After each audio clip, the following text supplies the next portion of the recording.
Climate scientist Michael Tobis joins the Plutopia podcast as the planet continues to bake and burn. We discuss the ongoing Canadian wildfires, climate change, and political roadblocks to finding a solution. I think most of the members of the so-called Conservative Party here are going to be climate deniers too, especially since many of them, the bulk of them are from Alberta, which is the Texas of the North, if you'll pardon me. So it's basically petroleum and ranching and cold instead of petroleum and ranching and hot. And there's been a lot of cultural overlap, and there's a long-standing resentment of the East and the power centers that feeds into this. So the yahoos are out in force here. I'm sorry to say. Our guest tonight is climate scientist Michael Tobis, who's returning yet another time.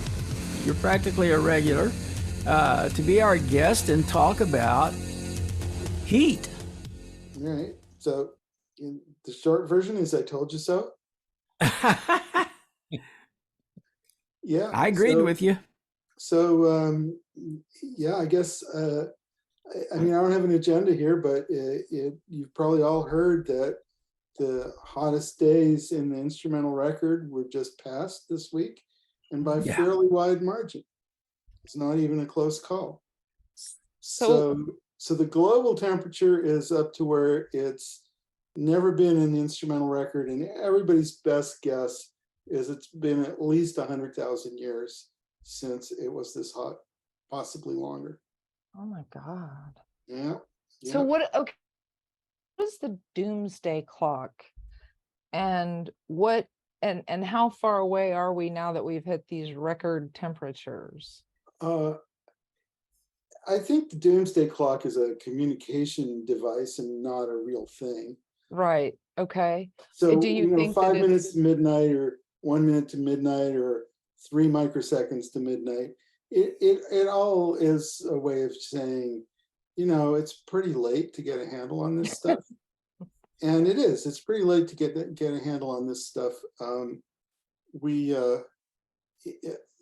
pretty much have been saying since about 1990 that if you don't get a handle on this by 2020 or 2025, you're going to start seeing some stuff happening, some bad stuff happening. And I think we've been proven to be right at this point. It's no longer worth arguing about. I understand there's still a lot of people out there who are in denial and saying this is all normal, but it just isn't. And at this point, it's kind of silly to be arguing it. I agree. I have some friends who are on the conservative side who believe that yes, this is happening. It's probably cyclical, but also it's not humans' faults. And they think it's hilarious that the whole cow fart thing. They don't really understand how cows, from what I understand, don't fart. And then because they have the two stomach thing going on, but when they eat the food that we give them, they do. And so there is an issue there, and it's all man-made. And of course, we've got all the other things that we do. Wait, you're saying that cow farts are man-made? Yes. No, not really. Ruminant animals do emit methane. It's true. Okay. But what's happened is that we have more of them because they're raised on feedlots, and there's just an unnatural number of them. Okay. So my friend is wrong. I'm gonna have to talk to her. It's a lot of people who meanwhile get a lot of stuff wrong, but in terms of natural cycles, this is a great lead-in to my graph. So Great. John, take it away. Okay. Let me show you the graph. I wish everybody in the world would take a look at this graph. It looks a little scary to me, but explain why. It's pretty scary. So you do see that the climate is always changing and that there are natural cycles. And you also see something really weird happening at the end. So if you look carefully, you'll see that the blue curve has a spike on it. And then there's a red curve that's sort of a projection of what's going to happen. So I think that, when people say, oh, you're such alarmists, and we say, well, yeah, the red curve is what we think is going to happen. It becomes more and more hard to argue against it as that blue line starts climbing up the red line. See what I mean? Right. Wait a minute. Now, the blue line is climbing up the red one because the blue line is actual and the red one Blue is line is projected? actual and the red one is predicted. Yeah. Okay. Yeah, I saw a version of this earlier today, and it said that 1950 was, I think, the beginning of the fat upward climbing line, and then since then is where it is now. So what do we attribute that to? Would that be Us. the autumn? No, but I mean, what industrial revolution? I mean, what? Yeah, it kind of starts curving up at the Industrial Revolution, and then it just turns into this insane spike on this time scale. And if you look over a century, you can tell yourself, oh, it's just wobbling. But if you look over, thousands of years, you see that it's a crazy spike. Yes. What we attribute it to, yeah, we know what that is. That's greenhouse gases, mostly carbon dioxide, mostly fossil fuels. No, fossil fuels, that implies that humans were causing this by burning fossil fuels. Well, if we aren't causing this, it's a weird coincidence, wouldn't you say? I mean, that's almost as bad as implying that white racists are causing a systemic problem. So I'm not going there.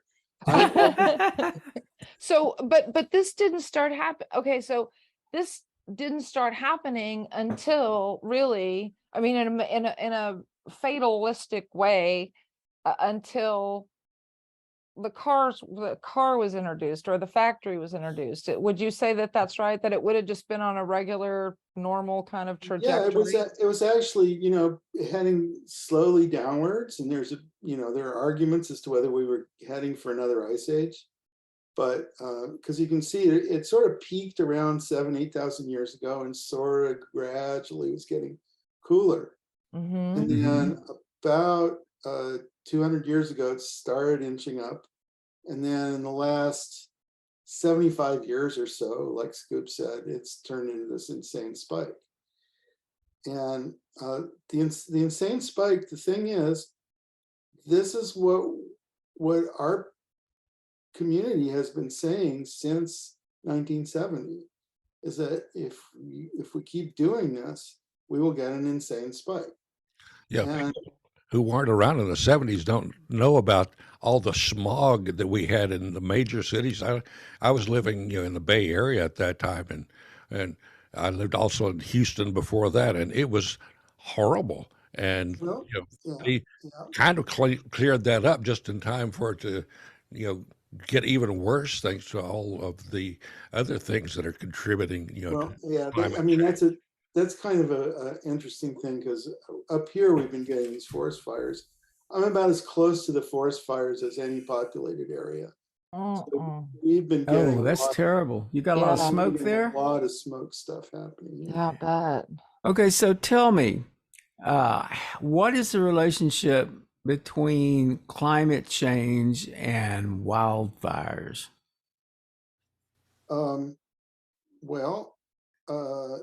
It's kind of straightforward. If trees are getting too hot and they're not getting as much moisture as they're adapted to, they start deteriorating, getting sick and drying up, and then a stroke of lightning comes and the whole thing goes up. Okay. So like I said, I'm in a populated area, but you go a couple 100 miles further north and it's just wilderness all the way to the North Pole. And so nobody lives there. And when one of these forests catches fire, there's no end to it. It just goes on and on and on and on and on. So the area that's burned is about, I mean, I looked this up, comparable to like the size of New Jersey. It's a big chunk of area. This is a wilderness area, right? Total wilderness. I mean, northern Canada is essentially unpopulated. So there's no Smokey the Bear to come and put out all the forest fires. There's no Smokey the Bear to come out and put out all the forest fires, and so they try to do these things with the airplanes and dropping the water on it, but it's a long flight, and there's not much they can do really.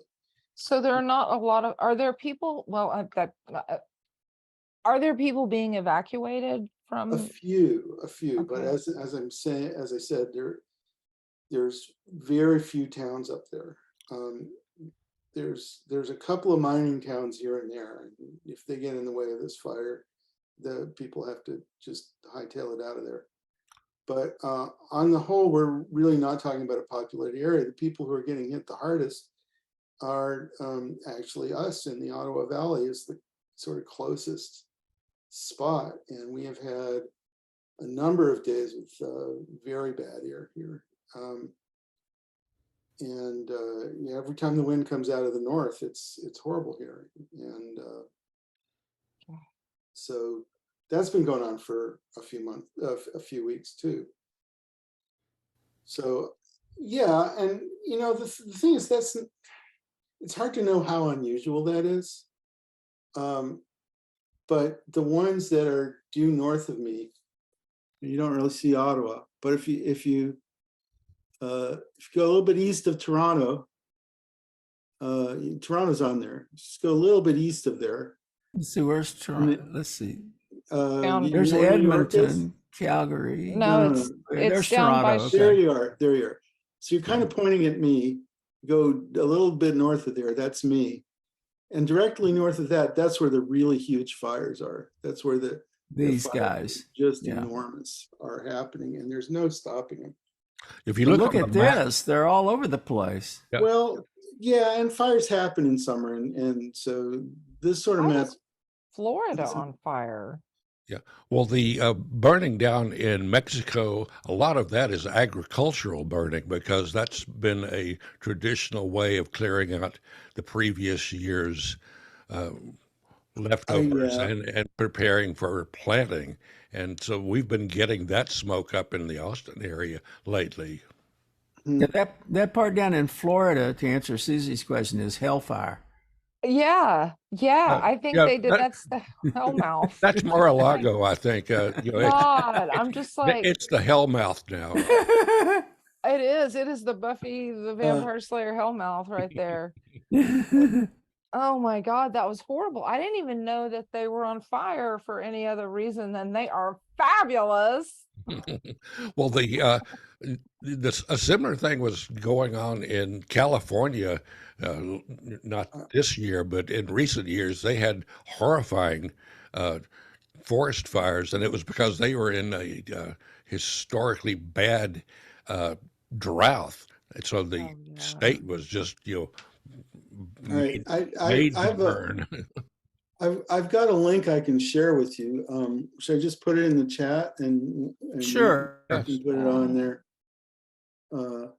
So here's what the smoke. Or I can looks make like. you able to share screen too, I could do it think. that way. Let's see. Let me see if there's Or you can just fire that up. okay, I'll just open that and it's taking a minute to open, but I believe I have it there. Smoke forecast. So this is more or less what's going on, and the really dark spots are that's the Ooh. bottom. And That so looks terrible. if the wind goes the wrong way, it's gone to Chicago, it's gone to New York, but it hits us all the time. Yeah, clearly. That's Yeah, awful. you're right in the middle. And you can see the intensity here. Yeah. Well, So have that's- there been an And exceptional that number of people admitted to emergency rooms because of breathing problems because of yeah, I imagine so. And the stuff in the Northwest, that's not unusual, but the stuff in the East has just, it's never happened before. So Yeah. this is oh, and I guess those orange bits are showing you the burnt areas. I'm noticing all this up here too. I mean, there's a lot here and there's a lot up here too. Yeah. That's Wow. just So the crazy. little orange dots are little local fires, but these big ones are what's causing the problem. Right. So I have a question. Can you explain heat dome? What is a heat dome? Can I explain it? It's just a high pressure center that doesn't move, I guess is what I would say. It's we're getting the jet stream to get sort of stuck, and when it does, the places where the jet stream curves that away, there's a high pressure center, and if it gets hot there, it tends to get stuck. So the high pressure feeds the heat, and the heat feeds the high pressure. And so that's what you all have been experiencing these last few weeks. And it's actually related to the fires, because the jet stream is so wavy that a lot of that hot air got pulled up to Quebec, where it's just totally unheard of. And so both heat and drought are very unusual there. It tends to be, frigid in winter and cold and misty in summer. And it's been hot and dry, so the trees are totally unfamiliar with this. It's not like Texas trees that can handle it. So it was only a few weeks, but it was more than they could handle. And then some lightning comes by, and then boom. So it's all a question of what you're used to and what your environment is used to.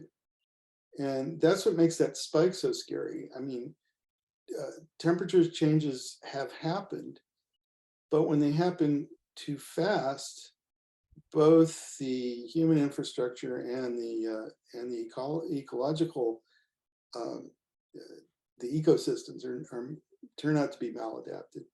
And in particular, forests are going to be a problem until we get this under control. Trees can't migrate.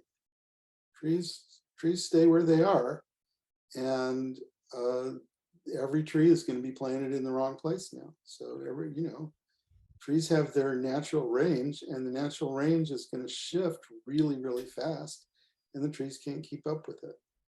Well, the climate change that's impacting Canada, is this causing a lot of legislators to rush to the barricades and start fighting for to overcome climate change? Or is it like this country where they're just like, we'll get to it someday? Our conservative party has been taken over by a very Trumpist element.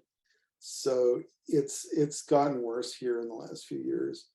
I won't bore you. I mean, Canadian politics tends to bore non-Canadians, but there was kind of a loophole, and these guys just marched in and took over the Conservative Party, which used to be like literally conservative. Like just a few years ago, they were literally conservative people.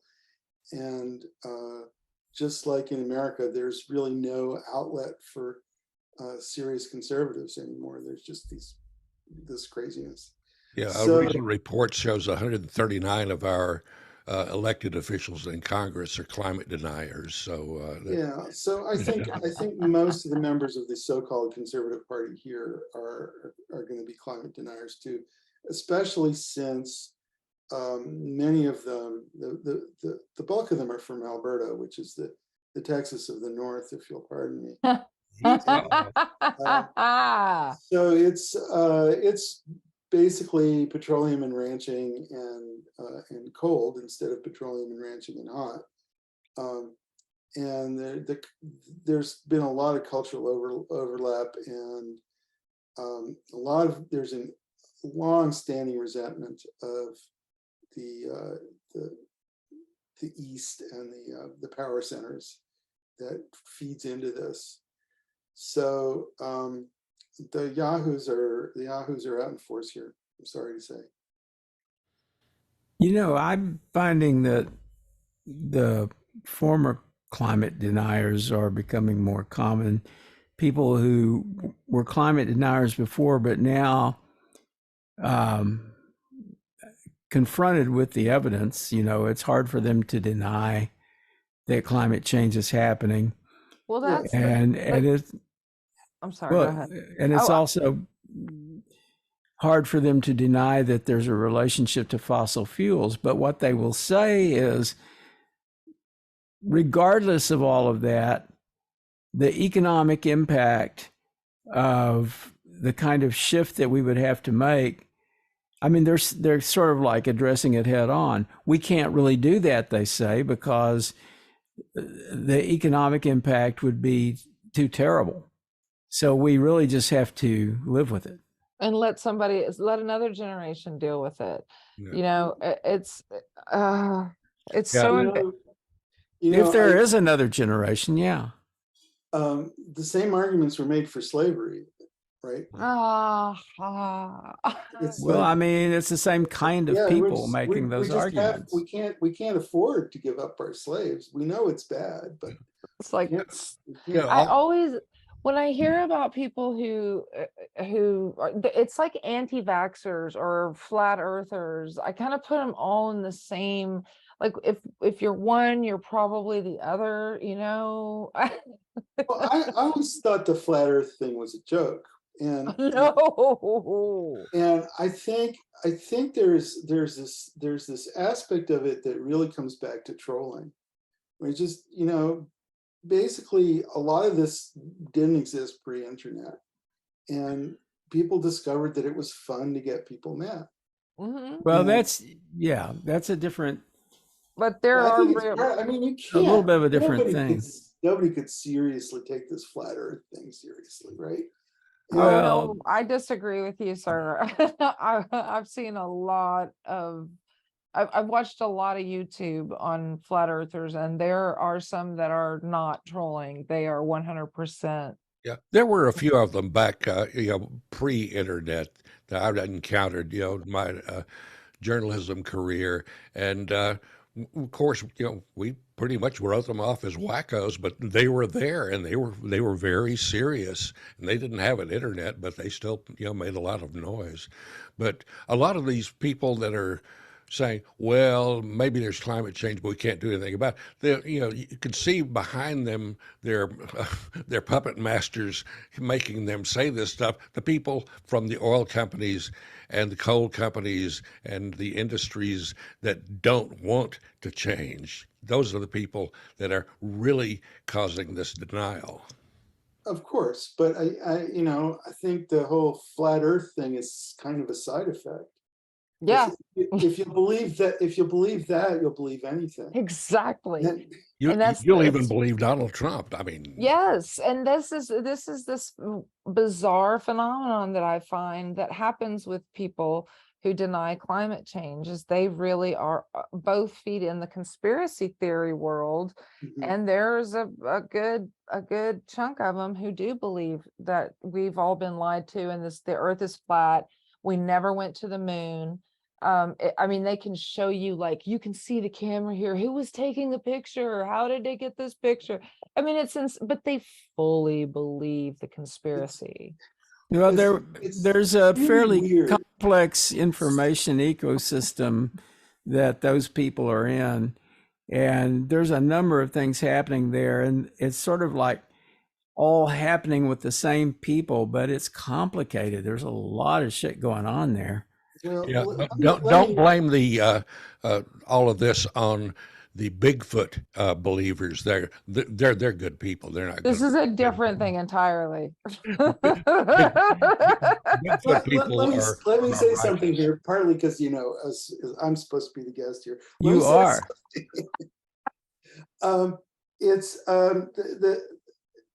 it's really weird from my perspective, right? From perspective of somebody who's been in the climate world since the 80s, and basically spent 20 years from 1990 to about 2010 just banging the drum trying to get people to pay attention and saying, sooner or later this is going to be like a big deal. Oh, it's coming, it's getting closer. Are you guys listening? And nobody's paying any attention at all. And now these deniers are coming up with this theory that scientists have been saying this only because the government has been bribing them to. And, I remember 20 years of trying to get the government to pay any attention to this problem at all. And now it's a government conspiracy. And it's how do you convince somebody that, I have personal experience that you're wrong. I know you're wrong. I was there. That's not how it happened. And you can really go to the library and look at stuff from that period of time. It wasn't that long ago. It's a Dunning-Kruger thing, though. I mean, they don't have to look this. This is who you're arguing with, are people who are 100% sure that they know more than anybody else. Even if you tell them you're an expert, you can show them your credentials. You're just wrong. The Dr. Fauci, he's not right. He's wrong. Yeah, don't confuse the issue with facts. Yeah. Yeah, but it's watching them come up with this contrived history of what happened that's so very strange for somebody who was actually there and saw what happened, and it wasn't that. And so it's like I'm a bit player in their scenario, but I don't remember it the way they're describing it, right? And I'm still waiting for my fat check from George Soros. I'm telling you, Mine not bounced. showed up. Well, yeah, I think that they have finally accepted it because they don't have any choice, especially those who have, really nice property on the beach, and they're starting to lose property inch by inch. I mean, I think that they're finally, but the biggest issue for them is they don't want to blame themselves. And I find the same thing in, well, I didn't do it. Well, I didn't, have slaves. My grandparents did, my great grandparents, I don't have anything. Well, but you're still, benefiting from it, and you're still playing into the systemic racism, even if you don't realize it. Well, maybe it was the Industrial Revolution that started it, but we're still doing it. And if we don't start now, I mean, yes, it's going to cost money, right? A lot of money. But if we don't start now, then are we just saying, let's just see what happens? Because that's how I feel what we're doing. Well, yeah, it kind of is. And, this ties into another thing I've noticed, which is a little different than what you're saying.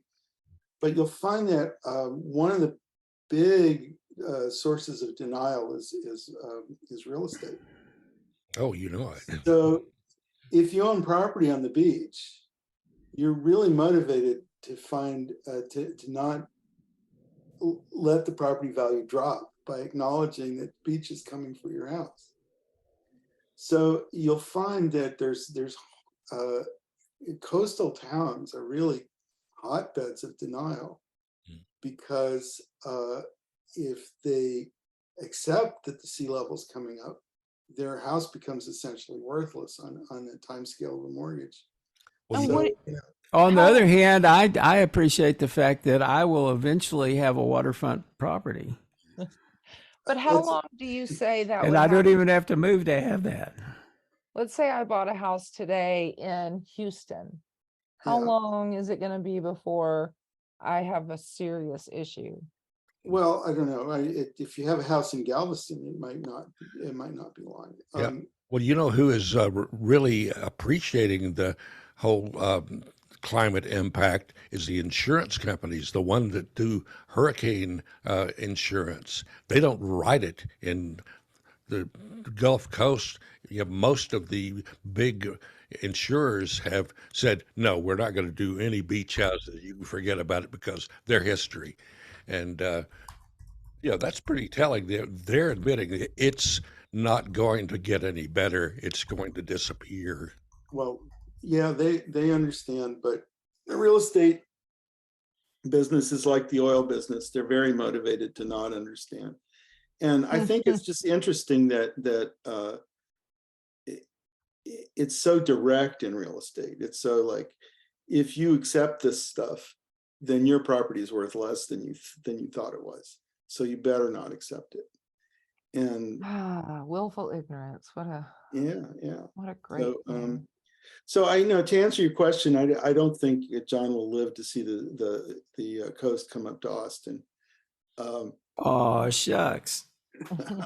I'm sorry. I mean, I'm not wishing you ill health, but It's all right. There's a chance that I was kidding when I said that. But I don't think you're going to last the 300 years it might take. But you know, that spike I showed you, that's going to melt a lot of ice eventually. yeah. The answer to when is a hard one on that one. We don't know when. Do you see what I'm sharing?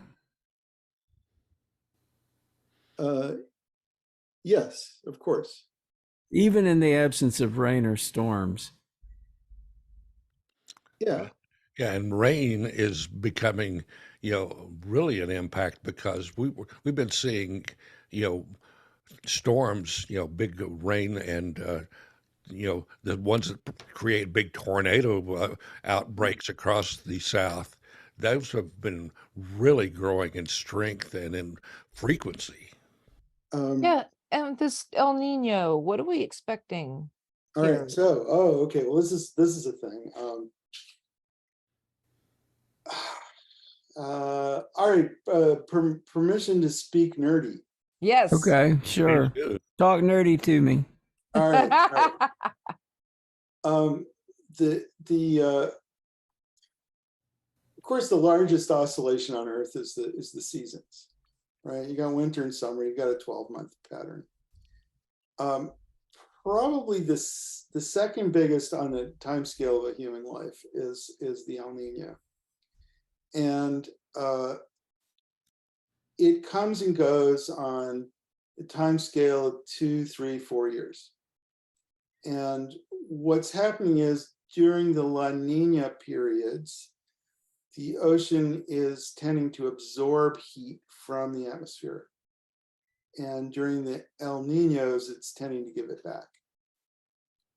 So it just sort of, it's a consequence of the way the Pacific Ocean is put together. And it's a long story, and I could once do the math, but trust me on this, I did the math once. There's this, the way that works is that there's some years where the ocean preferentially takes heat in, and other years where it preferentially gives it back. And that's been going on forever. It's just a natural function of the way the ocean is shaped. And so the thing is that on top of it, we're pumping more heat into the system by virtue of changing the atmosphere and changing the greenhouse effect and all that. So there's been extra heat, and we've had a long La Nina period. We've had an extended 3-year La Nina period. So the ocean is supercharged. Uh-oh. So finally, this thing tips over into the other side of it, and it seems to be like it has a lot of heat to get rid of. So there's this big blip of heat that's come back out of the ocean, and it started just really a couple months ago, and it's going to keep going probably through the winter and into next spring. Normally it peaks around December, and that's why it's called El Nino, because it was first discovered by Peruvian fishermen, and they associated it with Christmas. And so El Nino is the child, and referring to the birth of Jesus in the name of the phenomenon. And its opposite became La Nina because some smartass just came up with that. But El Nino means Christmas, is a reference to Christmas, so it peaks around Christmas time. So it's only just getting started. So what do we expect to see this next? And how long do you think it'll stick around if La Nina stuck around for 3 years? Typically the El Ninos go away faster. The La Nina can stick around. The El Nino usually doesn't, but this one could be weird because, like I said, it's supercharged. So I think what we're going to see is what we're already seeing. In fact, if you look at the temperature graph, I've probably all seen it, of what's been going on the last week or so. We're way outside the envelope of what's happened on the instrumental record. Now, it's not a huge amount of temperature. It's like, I don't know, a 20th of a degree Celsius, but it's a 20th of a degree way outside the envelope, right?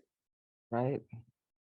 So it's these points really stick out, and it's the global temperature is, well, I could wax nerdy again. It's hard to move it that much. And so this is a striking event, and it's been associated with you guys' heat wave and our forest fire, and there's heat waves in South Asia, and there's very unusual warm temperatures in the North Atlantic right now. So what that's going to do to Europe in the next few months is hard to say, but probably something. And yeah.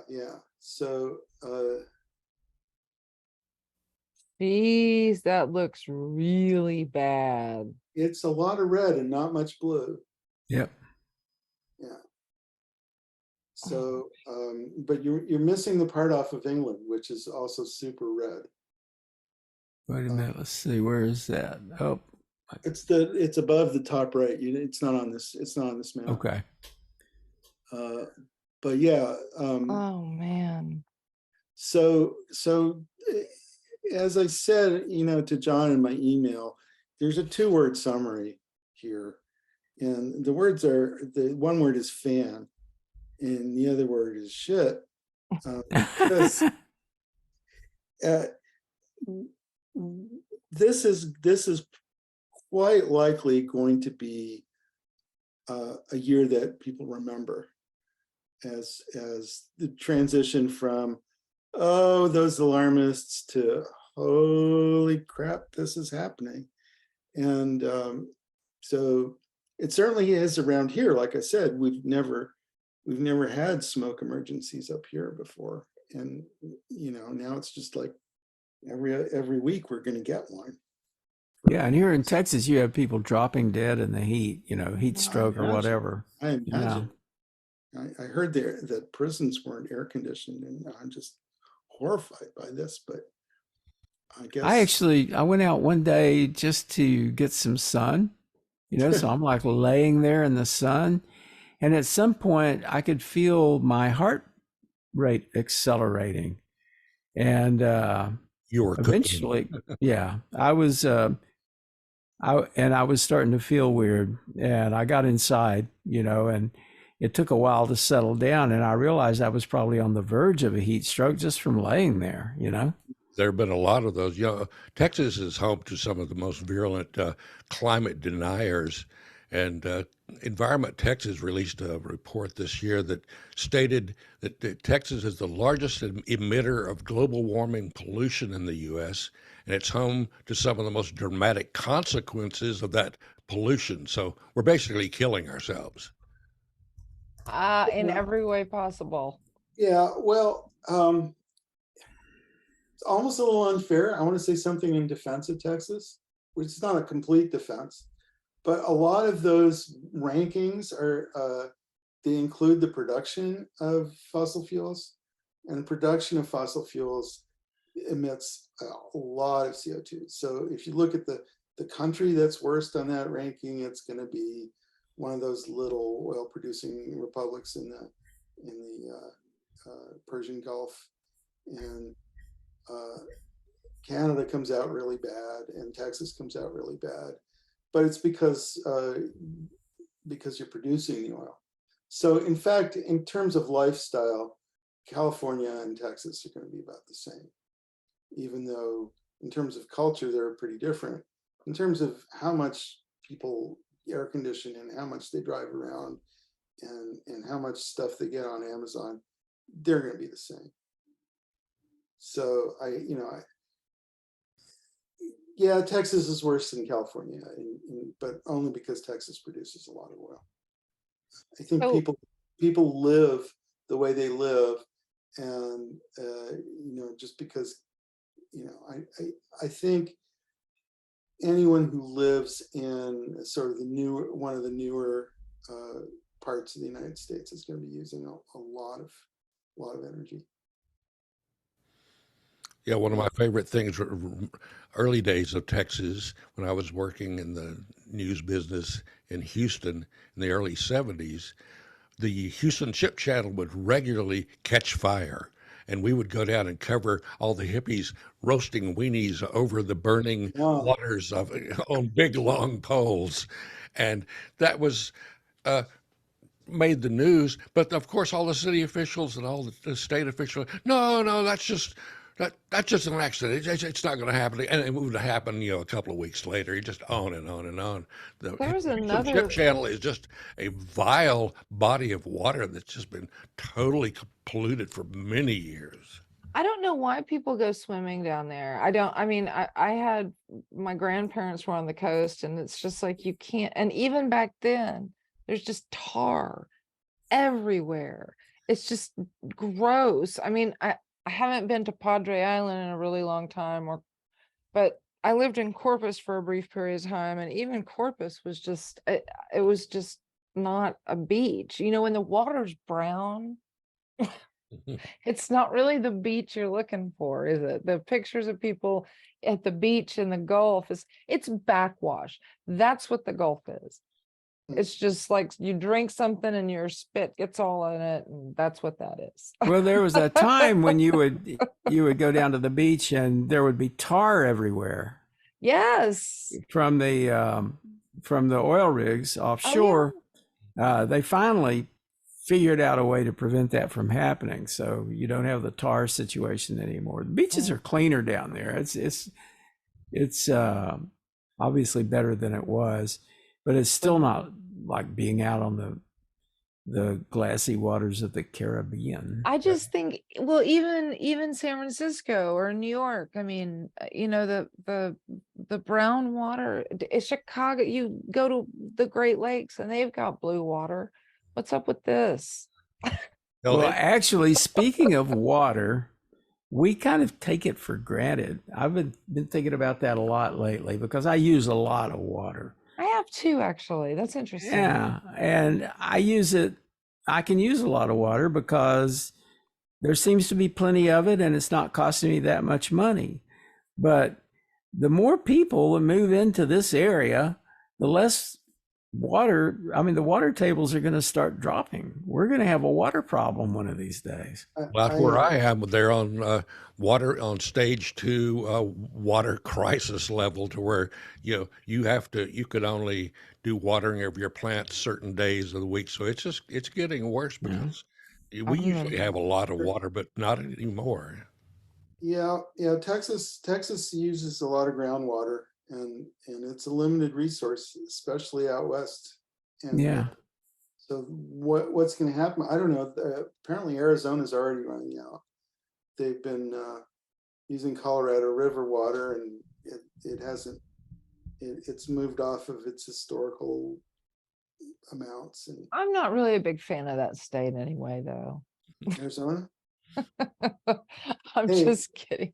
Hey, a lot of people aren't fans of Texas, Oh no, you know what? Born and raised, not a fan right now. I feel like I'm in an abusive relationship with my home state. I really do. Well, it's not the state though; it's the state government. I did leave. I did leave. So yeah. I actually. So I'm part of an online community where occasionally people will start hopping on Texas, and making rude comments, specifically about, the idiots in our state government, right? But I try to point out to them, I say, our state government is not our state. And there's a lot of great things about the state of Texas, and there's a lot of great people in the state of Texas. And it is unfortunate that we have a bunch of very strange people who are, and actually, just kind of like grifters and loonies that are creating a perception of the state that is not completely accurate. Yeah, but you did vote them in. I didn't. Over and I didn't. over and over. It's true. Statewide offices, they voted those people in, and I don't understand it. But there's a lot of gerrymandering involved in creating That's the issue. The kind of majority that we have in our. But we voted the legislatures. guys in who did the gerrymandering. It's sad. I mean, I hear what you're saying. We were blue for a minute, and that was fun. Actually, but for a long time. yeah, it's just been so long ago. It feels brief, I hear what you're saying, John, but the same could be said for Florida. And, we say Florida's, for me, I mean, we rag on Florida all the time, and it doesn't have anything to do with, we know there are good people there, but, Well, and I'm careful about the way I talk about Florida, because I understand that there's a lot of people in Florida who are not happy with the way that government right. is. But there's a reason for yeah, they could vote them out. It would be nice if they could vote them out. I keep wondering why we haven't voted out some of the. Look at the problem that we have. We have legislatures that are not doing anything. Yeah, but performing to. I have to say that when I lived in Texas, I really like Texas people, and it just baffles me that, and sometimes I meet people that I like, and their politics is still nuts, and I don't understand it. I don't understand it. And I ask people to try to explain it to me, and like, oh, your dad's like that. How did he get that way? And I never get a coherent story. It's just like, oh, he's that way. That's the way it is. And how do you say he likes to be racist and sexist and doesn't want to change? How do you that's not something that you are able to say. I don't want to change. I like to hate people. There you go. Yeah, well, those people are everywhere, but a lot of this has been pushed on by major media. We know the name of that main media that's been pushing that, and there are a lot of listeners to Fox News here in Texas. It's one of the most popular channels, on cable. That's the source of a lot of this misinformation. And the people who've been, loyal to Rush Limbaugh and haven't found an outlet yet, now they got Tucker Carlson, and he's got podcasts and stuff, so they're able to run there. And it's the same group of people, only they don't have to pretend that, that they have any kind of morality whatsoever or know how to comport themselves in public. They don't have to do that anymore. Brings me back to the trolling thing. It's like they enjoy upsetting people. And, oh yeah. And it's like, oh, you have these liberal views. Well, you were, you're beneath contempt, and I don't want to listen because you're one of them. Yeah. Well, I will say that I'm looking at Fox News right now at a headline on there that says global temperatures soar to highest levels in decades, signaling alarming climate extremes. It says elevated temperatures pose greatest risk to young children and the elderly. Heat advisories in effect. But don't blame the oil companies. Well, they don't care about either of those groups, by the way, because the kid's no longer inside the woman, so who cares? And elderly people, who cares? I don't know. Fox cares about elderly women, elderly people, because elderly people pay their bills. Well, I guess that's right. But anyway, yeah, I'm interested to see whether they say anything about, human-caused climate change. I'm checking right now. Yeah, they've got to have some reason. Well, I haven't seen anything in here referencing climate change. It's really hot, and they're only saying that because everyone else has a similar headline. They just don't go deeper than that. It's just, here's the headline, but we're not going to tell you where it came from. Well, let me read you the first comment on this article about climate, and it talks about, it goes on and on about the heat without referencing anthropogenic climate change. It says, and somebody says, weather going to do what weather going to do. The climate has been in a constant state of change since the Big Bang Theory and will continue to change ad infinitum on its own terms. No amount of money will ever change this fact. Since the Big Bang Theory, that makes a lot of sense. No. That's a little like talking about World War II, but you never mention the Nazis. I guess he's talking about since the Big Bang Theory premiered on television, right? I think he is. But this is exactly why I want people to look at that graph. Yeah, the climate's always changed, but it's never got a kick in the butt like it's getting now. Yeah, it's always changed, of course. But what it does, it's one thing for it to change, and it's another thing for it to be like torqued. Oh, but wait a minute. Let me read this. Here's a paragraph from this article. It says, scientists generally use much longer measurements, months, years, decades, to track the Earth's warming. But the new figures are an indication that climate change is reaching uncharted territory, even if the data aren't quite the type used by gold standard climate measurement entities. Gotta gin up whatever that means. Yeah. You gotta get scared. What gold standard is that? But you know what they're saying, they're admitting here that climate change is a problem. Well, but they still haven't said it's anybody's fault. Mm-hmm. It's true. They didn't. Well, and in fact, they're using a whole different study. They're not using the study that should. So this will be basis for them to continue on towards, well, it's not humans' fault, this is more cyclical stuff, and it's just bad this time. Yeah, that's what a lot of people want to believe, and that's why I want to show them that chart, because this isn't one of those. And yeah, I mean, I just can't believe we're still arguing this. This is what I'm trying to say. It's like, I'm done arguing. This is happening, and it's just, how many things have to fall into place before you say, before you stop saying, it's just the theory, right? It's. I mean, when people don't understand something and they're not really interested, or I'm going to say interested enough in finding out what it's about, they're just, when it comes up, they're just going to talk out there whatever anybody else has been saying. The problem is they don't educate themselves. Nobody really educates themselves on this stuff. They go to forums where they just exchange ideas and opinions. They don't have any facts to back it up, so they just say that all the facts are false. Yeah, well, like I said, I'm pretty tired of having this argument, because it seems to me that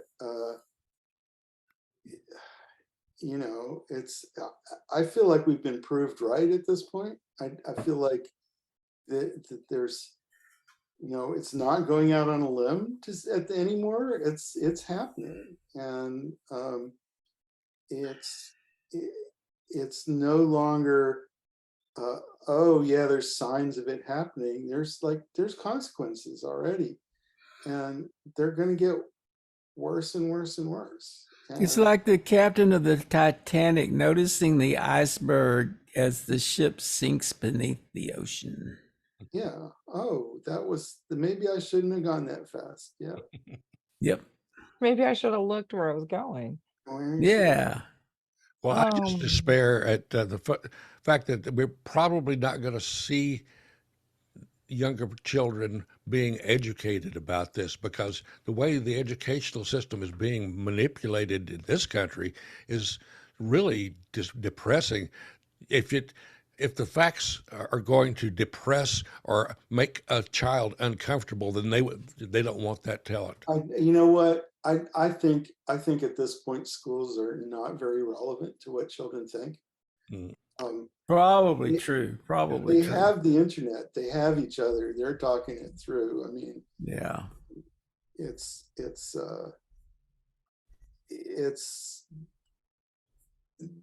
and the teachers at this point are petrified to say anything. I mean, I don't know how you're supposed to get through a week without saying anything, but they're just afraid to say anything. ooh, it sure is hot. Don't say that. Sure is hot out here. It was hot yesterday. Yeah, my Susie's teacher said it was hot, and I want her fired.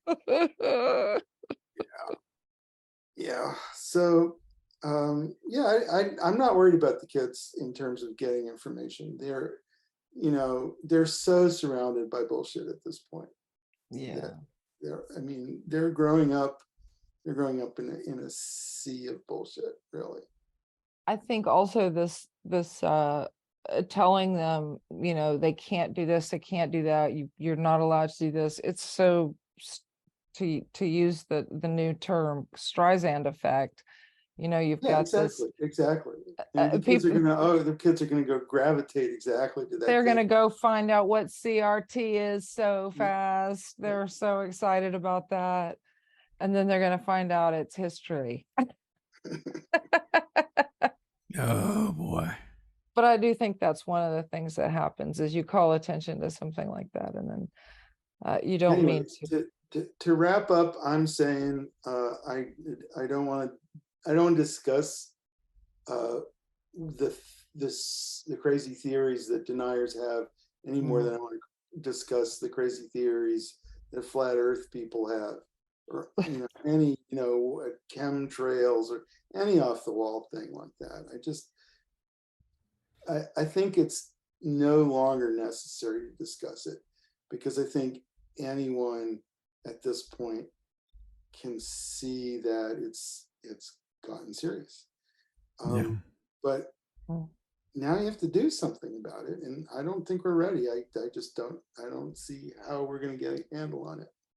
So you don't think the flying saucer aliens are going to come and save us? I've thought about that. It's like, where is the Federation of Planets? yeah. Captain Kirk should come down here, mess around with one of our local women, and meanwhile fix everything. Is it too late? Is it too late for Captain Kirk? I don't know. No, is it too late to No, we fix know. the There's no such climate thing as too change? late. There's no such thing as too late. It's too late at this point to avoid consequences, because you can look around you and see consequences.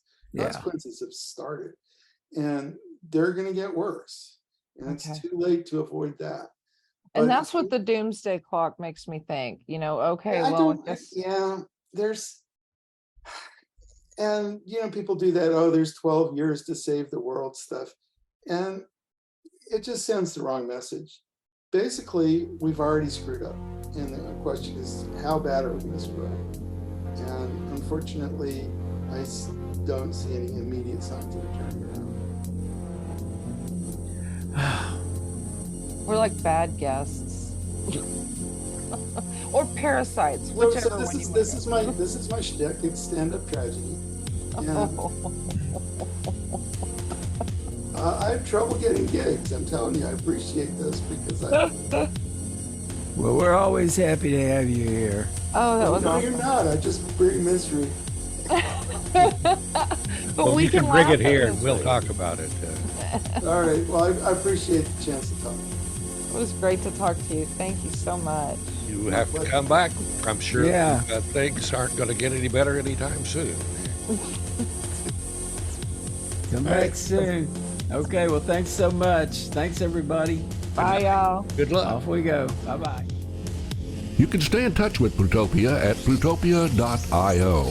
On Facebook, look for @Plutopia News. On Twitter, it's @Plutopia. This is the Plutopia News Network, 20 minutes into the future.